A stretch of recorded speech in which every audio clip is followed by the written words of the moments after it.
രാവിലെ തന്നെ മീൻ വാങ്ങാൻ വേണ്ടി ഇറങ്ങിയതാണ്. ഞാനും എൻ്റെ അനിയത്തിയും കുട്ടികളൊക്കെ ഉണ്ട് കേട്ടോ. അപ്പോൾ ക്രിസ്മസ് ഒക്കെ ആയിട്ട് വീട്ടിൽ വന്നപ്പോൾ താറാവും ഇറച്ചിയും ചിക്കനും ഒക്കെ തന്നെയാണ്. അപ്പോൾ മീൻ കഴിക്കാമല്ലോ എന്ന് വെച്ചു. അങ്ങനെ മീൻ വാങ്ങാൻ വേണ്ടി ഇറങ്ങിയതാണ്. അപ്പോൾ ഏറ്റവും നല്ല മീൻകറി ഏതാണെന്ന് എന്നോട് ചോദിച്ചാൽ ഞാൻ പറയാം എൻ്റെ അമ്മച്ചി വയ്ക്കുന്ന മീൻകറിയാണെന്ന്. ഇവിടെ വന്നു കഴിഞ്ഞാൽ മീൻ മേടിച്ച് അമ്മച്ചിനെ കൊണ്ട് കറി വെച്ചിട്ട് ഇഷ്ടം പോലെ കഴിച്ചിട്ട് തിരിച്ചു പോകുള്ളൂ കേട്ടോ. അതൊരു ശീലമാണ്. ഏതായാലും മീനൊക്കെ ഭയങ്കര കുറവായിരുന്നു. നോക്കിയപ്പോൾ പിലോപ്പി ഉണ്ട്. അപ്പോൾ അങ്ങനെ പിലോപ്പി വാങ്ങിച്ചു. അത് അവർ തന്നെ ക്ലീൻ ചെയ്തൊക്കെ തന്നു. തിരിച്ചിതാ കടവിലൂടെയാണ് പോകുന്നത്. ഇവിടെ കൂടി പോകാനൊരു പ്രത്യേക സുഖമാണ്. അപ്പം അങ്ങനെ പോയപ്പോൾ കണ്ട കാഴ്ചയാണിത്. ബാർജ് ഇടിച്ച് കയറിയിരിക്കുകയാണ് ഒരു കടവിലേക്ക്.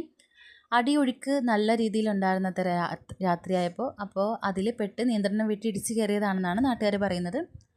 ന്യൂസ് റിപ്പോർട്ടർമാരൊക്കെ വന്നിട്ടുണ്ട്. അപ്പോൾ ഈ ഒരു ചമ്പക്കരക്കാരൻ്റെ അവസ്ഥയെന്ന് പറഞ്ഞാൽ ഭയങ്കര മോശമാണ്. കാരണം എന്താണെന്ന് വെച്ച് കഴിഞ്ഞാൽ ചെറുപ്പത്തിൽ ഞങ്ങൾ ചൂണ്ടയിടുകയും നീന്തിയും ഇവിടുത്തെ വള്ളംകളി തന്നെ എത്ര ഫേമസ് ആയിരുന്നു. പക്ഷേ ഇനി വള്ളംകളി നടക്കുകയില്ല. നടന്നിട്ട് ഒരുപാട് നാളുകളായി. കാരണം ഇതിനടിയിൽ മുഴുവൻ ചെളിയും കൊച്ചു വള്ളങ്ങൾക്ക് പോലും പോകാൻ പറ്റാത്ത അവസ്ഥയാണ്. ഇവിടെ ഇറങ്ങിയാൽ പിന്നെ കയറാൻ പറ്റുമെന്ന സംശയമാണ്. മരണങ്ങൾ വരെ നടന്നിട്ടുണ്ട്. അപ്പോൾ എന്തായാലും കുറച്ച് നേരം ഇവിടെയൊക്കെ നോക്കി നിന്നതിന് ശേഷം ഞങ്ങൾ തിരിച്ച് വീട്ടിലേക്ക് പോയി. അപ്പോൾ അടുത്ത വീഡിയോ ആയിട്ട് വരാം. ബൈ.